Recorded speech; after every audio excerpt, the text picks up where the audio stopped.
Hello, everyone. I am once again joined by my father for another horror movie review. Say hi, Dad. Hello. In today's video, we're going to be looking at a 1920s, I want to say German Expression, but unfortunately, this is not a German Expression. This was, I think, Swedish, right? Right. A Swedish horror film called Haxan. Actually, this movie came out the same year as Nosferatu. But even though despite like Nosferatu's popularity, this one is like not as like talked about as much compared to like Nosferatu, other like 20s horror German expression films. So what do you think of Haxan, Dad? Well, it's an interesting film in that it takes a documentary-like approach Right. To this subject. And Haxan means witch.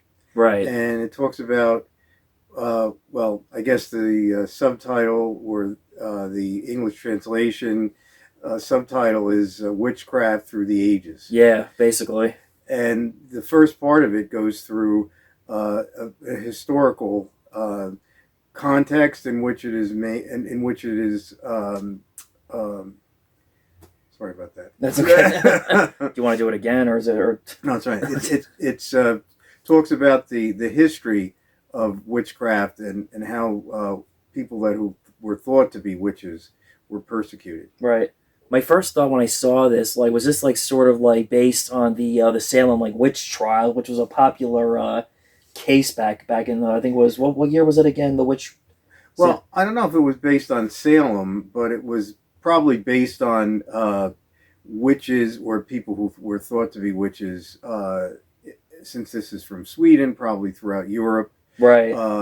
During religious persecution. Right. Spanish Inquisition. Right. That type of thing. Right. I remember like when I first saw this, I saw it on the DVD right here.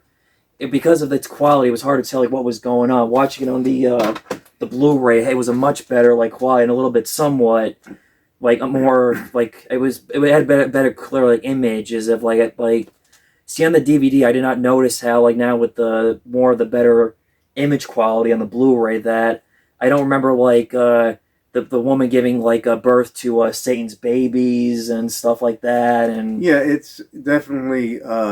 Since it's been restored, it really the images are much clearer. Yes, and the darks, the contrasts are really very striking. They are, and also the one thing that really like shocked me about this film, seeing for a 20s film, is that there was nudity in this movie. I'm like, nudity in a 20s like not just like a film in general. I never thought that was like possible at that time where they were able to get away with that. And well, you remember this is also coming from a different. This is coming from Europe, so right. They were less restricted on that. And also it was before the picture code. Right. But that was in the United States. That did not affect the people. Right. Across the sea. So, but yes, there's nudity in it, right? Which still surprised me, even though it's European, not American, but still. Yeah, and it's very interesting how the character of the devil is played by the director. Yeah, so I was asking myself, I wonder if he was having like a blast and ball playing this part, playing the devil. Yeah, he looked like he was having fun. He did. He did. He really like looked like his character was like really like enjoying like. I mean, not it's like as if he was like directing, torturing his actors, of like making it realistic in a way. Yeah. But pre Stanley Kubrick at that time, of course, and also in a way, I don't know why. Like while I'm watching this film, I'm thinking to myself, is it possible? I mean, not that I have proof of this, that maybe that like Roman Polanski could have had some inspiration for this a little bit in some ways, like seeing like the devil being born coming out of the woman's womb or something. Could be. I mean, it certainly may have. If he had seen this, it may have been something, at least in his subconscious, that may have given him an idea. For, Rosemary's Baby. Right. Because it's like one of my film professors said that when you watch all these classic films from the 20s or any particular time, he says your favorite filmmakers were inspired from a lot of these movies. Right. Yeah. Right. I also like love like the visual shots of like the like the witches like in the broomstick and stuff like great. Definitely another horror film with like great imagery. Yes, Yeah. it was, and lot of the shots are from eliciting shadows and making it look very creepy. Yeah. With witches and also pretty striking too are the religious people that are persecuting Yeah. these witches. That was another thing too. Like, even though I saw this before, but rewatching it, it felt like I was watching it again for the first time, because again, watching the DVD, I couldn't tell what was going on. But whereas the Blu-ray, I'm like, wait a second, I don't remember this part, like with the torture Right. scene shots. Mm-hmm. That was like, oh my god, like so like brutal to. Right. Yeah, but then again, that was what they did back in the medieval times. They back when they were, like, as his mom would say, no job security or no innocence until proven guilty. Mm-hmm. Yeah, and the way they forced people to make the confessions. Yes, like yes. the poor old woman. Yeah. That they made her admit to being a witch. Right. It's like as if like if she like admitted that she was a witch, and that means that she was declared innocent, they would have had like no one to like blame for the witch. Right. Yeah. And the other thing too I've heard about with this film, is it true what they said this was sort of like the first documentary for that first time? Well, I mean, it's in a documentary style, Right. so I don't know if it was the first, but I'm sure it was one of the first. Right. In a way, way before Blair Witch Project, in a way.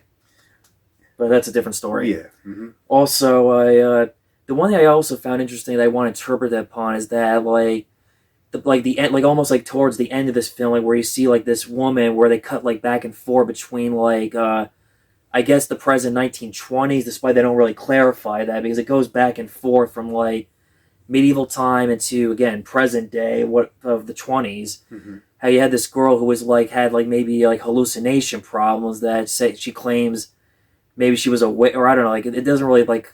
I wonder, like, is it possible that she was like maybe like, was it all in her head, kind of like a similar like Caligari like type of ending in a way, that was it all in her head? Was she hallucinating, or was like she really like the reincarnation of somebody from that past?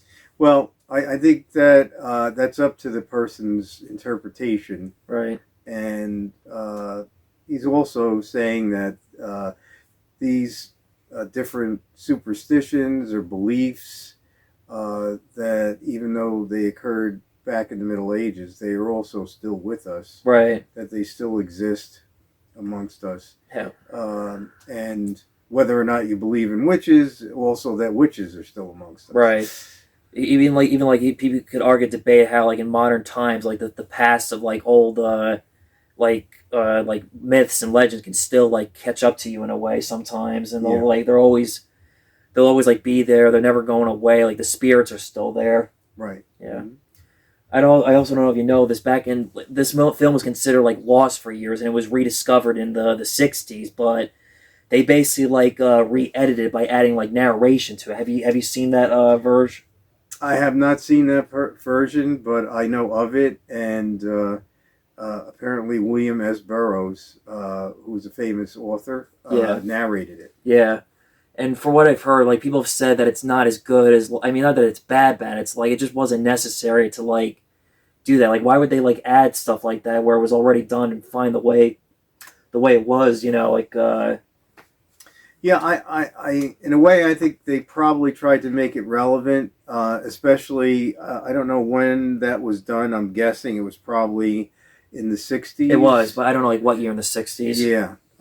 Because William S. Burroughs was associated with the drug culture. Right. And maybe somehow, with these hallucinatory images that you see in this film, there was some kind of a connection with that subculture. Well, especially at that time in the 60s, the Woodstock, and yeah. Mm-hmm. Was he like trying to appeal to like, I guess, to the younger generation audience at that time in the 60s of... Yeah, I mean, I'm not saying like that's the answer, but it makes you wonder. Right? Yeah, I think that probably there was something like that in mind. Remember that William S. Burroughs wrote Naked Lunch, which was made into a film by David Cronenberg. Right. And he's known for his writings about the drug culture, Right. and also about these basically hallucinations that he had experiencing with drugs such as LSD. Right. Right. Very interesting.